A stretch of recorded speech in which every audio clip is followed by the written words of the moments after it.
Olá pessoal, a ideia desse vídeo veio a partir de uma postagem da amiga Paula Paulina, que vez ou outra nos brinda com mensagens. Pois bem, ao comentar o nosso vídeo sobre o massacre sofrido por católicos na Irlanda do Norte, ela aludiu à noite de São Bartolomeu. Já que abordei recentemente o massacre do qual os católicos foram as vítimas, achei interessante então fazer o inverso, falar de um massacre que atingiu os protestantes. Durante os séculos XVI e XVII, houve diversos conflitos na Europa entre católicos e protestantes que ficaram conhecidos como as Guerras de Religião. Um dos episódios mais marcantes dentro dessa série de conflitos foi a noite de São Bartolomeu, que começou nas primeiras horas do dia 24 de agosto de 1572. Foram tantos mortos que as águas do rio Sena ficaram tingidas de vermelho e imprestáveis para o consumo de água e de peixe por algum tempo. O mais triste é que nessa data, 24 de agosto, se comemora justamente o dia de São Bartolomeu, que foi um virtuoso que pregava na Índia e foi martirizado e morto. Essa noite do dia 24 ficou marcada negativamente na história da Igreja Católica em virtude do massacre de milhares de protestantes. Nesse vídeo, nós vamos falar um pouco sobre o massacre de São Bartolomeu e de toda a polêmica que existe em torno desse episódio, principalmente no que diz respeito ao grau de participação do Papa Gregório XIII nos fatos. Então vamos lá.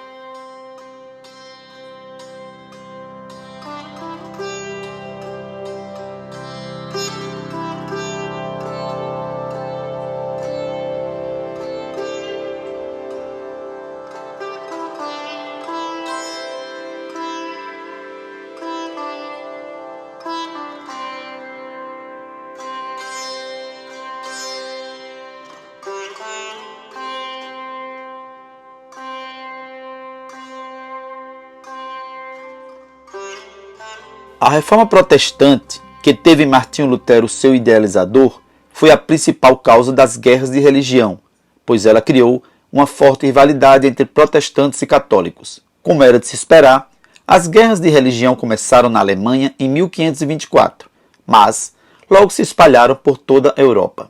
Embora o início tenha sido na Alemanha, foi na França que ocorreram os embates mais intensos.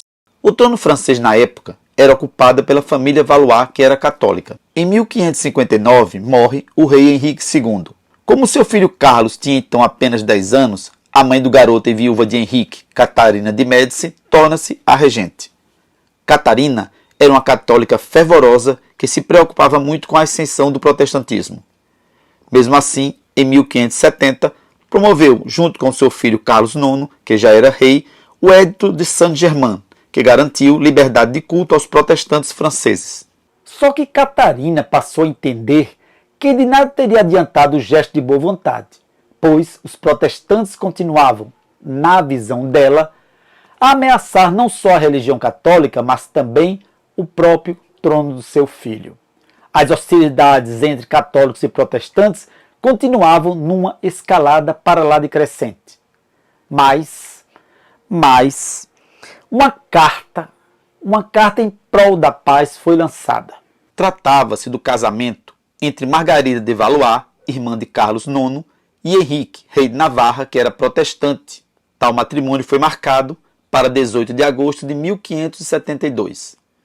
Muitos protestantes foram até a capital francesa para presenciar o evento. Embora marcasse uma data de conciliação, o casamento foi cercado de tensão.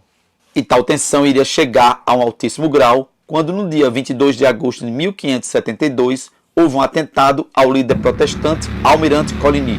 Especulou-se que o autor desse atentado teria sido Charles de Louviers, um fanático católico que teria agido em conjunto com diversos conspiradores. Até hoje, entretanto, a autoria do fato é motivo de debates entre historiadores, havendo quem impute o crime ao próprio rei em conluio com a sua mãe. Embora o almirante tenha saído quase ileso do atentado, esse ataque ensejaria uma sequência de eventos que culminaria com a noite de São Bartolomeu. Isso porque começou uma revolta entre os protestantes, o que deixou Catarina de Médici para lá de apreensiva. Ela passou a achar que tinha de agir rápido sob pena do filho vir a sofrer um golpe de Estado. O que mais preocupava a Catarina era o fato de Coligny ser um líder protestante forte e que, além de ser forte, ele anos antes tinha pegado em armas contra os católicos. O rei Carlos, orientado pela sua mãe, decidiu que deveria matar todos os líderes protestantes que estavam em Paris para cortar a revolta pela raiz. Desejava deixar os supostos inimigos acéfalos. Foi dada então a ordem para a execução de Coligny e de todos os demais líderes. O almirante foi logo preso, torturado e morto. Acontece que a matança saiu do controle. Católicos do povo começaram a atacar qualquer protestante que vissem pela frente. Qualquer um passou a ser alvo. Milhares foram mortos em Paris e mesmo em outras cidades da França. O rei deu uma ordem para que a matança terminasse, mas ela não foi cumprida de imediato. Carroças carregadas de cadáveres de homens, mulheres e até mesmo de crianças foram jogados no rio Sena. O rio ficou imprestável para o consumo de água e de peixe. O massacre continuou pelas semanas seguintes. Há o relato de uma criança sobre a qual foi derramado o sangue dos seus pais. Poucos protestantes que estavam em Paris saíram ilesos. Conta-se cerca de 3.000 mortos. O caos foi enorme e os protestantes começaram a revidar, tendo alguns católicos sido também atacados. O noivo ele conseguiu sair ileso, mas foi forçado a converter-se ao catolicismo. O seu casamento nunca foi anulado. Ele mais tarde se tornou o rei da França em 1589. Durante os eventos de agosto de 1572, o Papa era Gregório XIII e muito se especula quanto à sua participação nos massacres. O Papa Gregório comemorou os fatos que ocorreram na noite de São Bartolomeu. Ordenou que moedas comemorativas fossem cunhadas. Fala-se da celebração de uma missa de ação de graças. O pontífice condecorou o rei com a rosa de ouro. Trata-se da entrega de uma rosa feita de ouro como reconhecimento do Papa a serviços prestados à Igreja ou em face da devoção exemplar de um fiel. Acontece que o pontífice não sabia exatamente o que ocorreu. Foi-lhe passado que a ação do rei fora em legítima defesa, já que os protestantes queriam derrubar o monarca. Um dos líderes dos revoltosos seria justamente Coligny, cuja cabeça, de acordo com alguns historiadores, foi enviada para o Papa. Não há documento no sentido de que o Papa tenha participado ou mesmo influenciado o rei e a sua mãe a promover o massacre. O que se sabe é que, conforme já dito, o pontífice foi levado a crer que havia uma espécie de revolução visando instaurar o protestantismo na França. Daí a sua felicidade com os terríveis eventos. Também não se sabe se tudo o que ocorreu foi levado ao Papa. Teria o pontífice sido cientificado da matança indiscriminada? Saberia ele da morte de mulheres e crianças? Pelo perfil de Gregório, a resposta só pode ser negativa.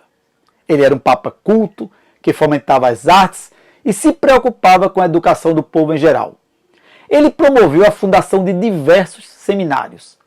Foi ele quem instituiu, inclusive, pessoal, o calendário gregoriano, que é utilizado por boa parte do mundo atualmente. Ou seja, não se trata de um papa cruel como foi João XII ou mesmo o Bento IX. Não faria sentido ele vibrar em face de um massacre se soubesse exatamente como ele começou e o nível de matança que ocorreu. Pois é, pessoal, é isso aí. Valeu!